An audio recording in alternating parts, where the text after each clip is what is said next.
तो चलिए bag pack कीजिए क्योंकि हम निकल रहे हैं झीलों के शहर नैनीताल के एक ऐसे सफर पर जो सिर्फ नैनी झील तक सीमित नहीं रहेगा। ये एक सरप्राइज ट्रिप है।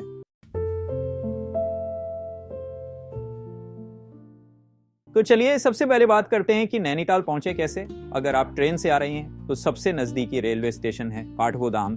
पाटगोदाम से नैनीताल की दूरी लगभग 35 किलोमीटर है। यहाँ से आपको शेयरिंग जीप या प्राइवेट टैक्सी आसानी से मिल जाएगी। टैक्सी का किराया 800 से 1200 रुपए के बीच आएगा। अगर आप हवाई जहाज से आने का प्लान बना रहे हैं तो सबसे नजदीकी एयरपोर्ट है पंतनगर।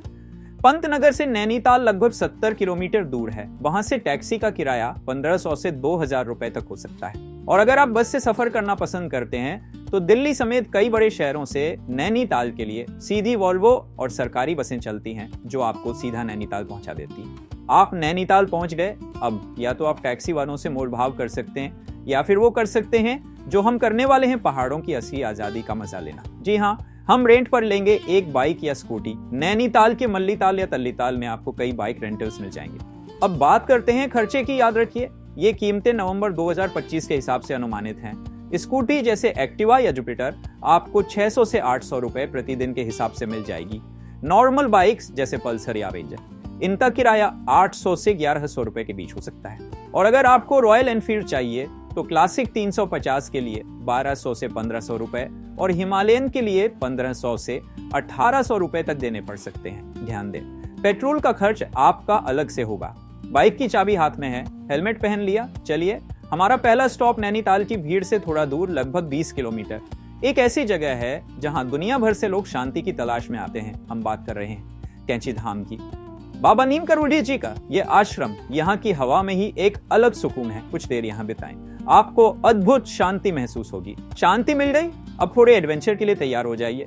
कैंची धाम से आगे बढ़ते हुए घुमावदार रास्तों से होते हुए हम पहुंचेंगे मुक्तेश्वर। नैनीताल से लगभग 50 किलोमीटर दूर ये जगह जन्नत है। यहाँ आपको मिलेगी 300 साल पुरानी चौली की जाली, जहां आप रॉक क्लाइंबिंग कर सकते हैं या बस किनारे पर बैठकर हिमालय की नंदा देवी रेंज का खुला नजारा देख सकते हैं। यकीन मानिए यहाँ से सनसेट सूर्यास्त देखना एक लाइफ टाइम एक्सपीरियंस है। लेकिन रुकिए, अगर आप असली बाइकर हैं और आपको लॉन्ग राइड पसंद है तो मेरे पास आपके लिए एक सीक्रेट है। मुक्तेश्वर से होते हुए घने देवदार के जंगलों के बीच से एक रास्ता जाता है जागेश्वर धाम की ओर। ये नैनीताल से लगभग 100 किलोमीटर दूर है। ये राइड आपकी जिंदगी की सबसे यादगार राइड्स में से एक होगी। 120 से ज्यादा प्राचीन मंदिरों का समूह, यहाँ विवाह मूवी का गाना भी शूट हुआ था। देवदार के जंगल और वो घुमावदार सड़कें, यकीन मानिए इतना मजा आपको पहले कभी नहीं आया होगा। चलिए अब हिसाब लगाते हैं कि इस पूरे 3 दिन और 4 रातों के ट्रिप का खर्चा कितना आएगा। याद रहे ये सारे अनुमान नवंबर 2025 के हिसाब से हैं। पहला खर्च होटल यानी ठहरने का। नैनीताल में नवंबर में आपको एक ठीक ठाक बजट होटल 1500 से 2500 रुपए प्रति रात में मिल जाएगा। 3 रातों का कुल खर्च हुआ लगभग 4500 से 7500 रुपए। दूसरा खर्च बाइक का किराया। अगर हम 3 दिन के लिए स्कूटी लेते हैं जिसका किराया 700 रुपए प्रतिदिन है तो कुल खर्च होगा 2100 रुपए।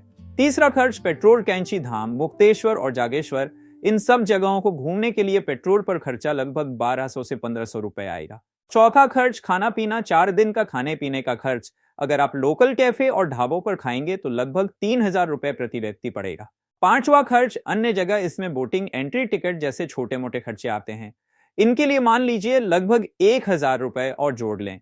तो जनाब अब आपके पास है पूरा हिसाब किताब। नतीजा ये निकला कि नैनीताल पहुंचने के बाद ये 3-4 दिन का पूरा एडवेंचर ट्रिप आपको 2 व्यक्ति लगभग 11000 से 15000 रुपए के बीच पड़ेगा। तो ये थी नैनीताल की एक अनदेखी ट्रिप। सिर्फ झील नहीं बल्कि पहाड़, शांति, रोमांच और खूबसूरत यादें। क्या आप इस एडवेंचर के लिए तैयार हैं? हमें कमेंट्स में बताएं कि आप सबसे पहले कहां जाना चाहेंगे, कैंची धाम, मुक्तेश्वर या जागेश्वर। अगर आपको ये प्लान और हमारी ये कोशिश पसंद आई तो इस वीडियो को लाइक करना ना भूलें। इसे अपने उन दोस्तों के साथ शेयर करें जो नैनीताल जाने का प्लान बना रहे हैं। और हाँ, ऐसे ही जबरदस्त ट्रैवल प्लान्स और अनदेखी जगहों के बारे में जानने के लिए हमारे चैनल को सब्सक्राइब जरूर करें और वो घंटी बेल आइकॉन भी दबा दें